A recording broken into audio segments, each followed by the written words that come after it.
रीवा शहर में लगातार बिगड़ती यातायात व्यवस्था को सुधारने के लिए अब वरिष्ठ पुलिस अधिकारी खुद मैदान में उतर आए हैं। वरिष्ठ अधिकारियों के निर्देश पर एडिशनल एसपी आरती सिंह ने रीवा शहर की यातायात व्यवस्था की कमान संभाली और सड़कों पर उतरकर स्थिति का जायजा लिया। एडिशनल एसपी आरती सिंह रीवा शहर के सिविल लाइन थाना क्षेत्र में चल रहे यातायात चेकिंग अभियान के दौरान मौके पर पहुंची।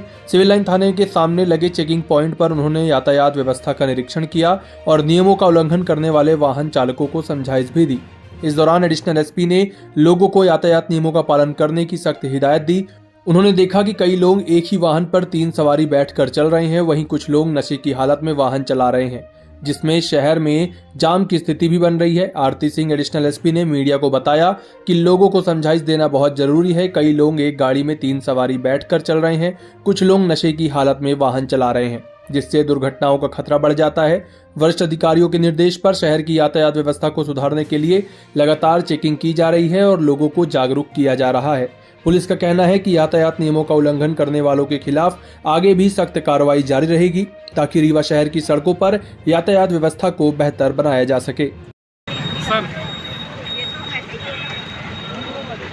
बर्थडे में फंसा के रखे हैं सर, क्या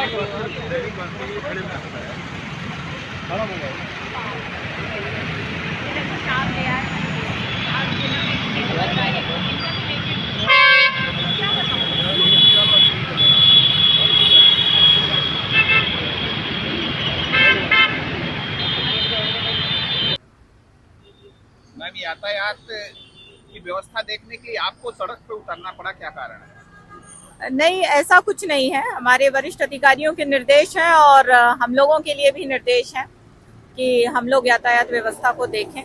तो निश्चित ही प्रतिदिन हम लोग इसको सुपरवाइज करते हैं। हमारे थाना प्रभारी, हमारे सीएसपी साहबान, हमारी ट्रैफिक प्रभारी और उनकी टीम, तो प्रतिदिन यही प्रयास रहता है। और वरिष्ठों के भी निर्देश हैं कि यदि फोर्स दिखाई देता है रोड पे, तो कहीं ना कहीं जो गलत तत्व हैं उनके मन में खौफ और जनता के मन में एक सुरक्षा का भाव पैदा होता है। और जब हम लोग यहाँ पर इस प्रकार से खड़े रहते हैं तो फिर कई चीजें, जैसा कि आप देख पा रहे होंगे कि 3 सवारियों में लड़के निकलते हैं, कई बार नशा करके लोग गाड़ियां चलाते हैं।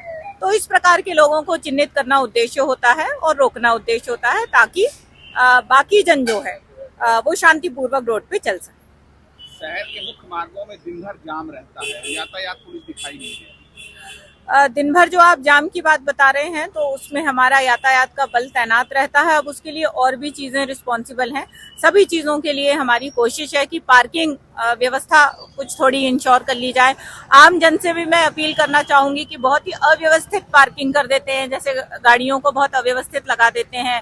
आपकी जो दुकानें हैं उसमें बहुत अव्यवस्थित पार्किंग होती है। ऑटो हमारे सामने एक बहुत बड़ा मेजर इशू है। तो इन सभी विषयों पे हम काम कर रहे हैं और कोशिश यही है कि यातायात व्यवस्था सुगम बनी रहे। दुकानदार जो दुकान के बाहर सामान रखते हैं उन पर क्या कार्रवाई की जाएगी? निश्चित ही इसके लिए पुलिस और नगर निगम, इन दोनों के माध्यम से, खास तौर से उनके माध्यम से हम लोग इस पे काम कर रहे हैं।